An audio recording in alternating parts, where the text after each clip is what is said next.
চা নেবেন? আমি কফি খাবো, ব্যাস এইটুকু শিওর।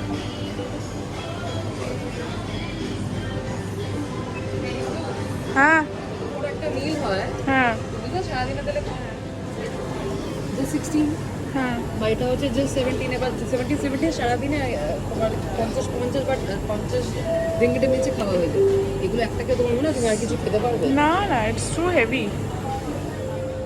এই তো 590। এটা 3টে ফ্লেভার আছে। আরো অনেক বেশি খরচা লাগবে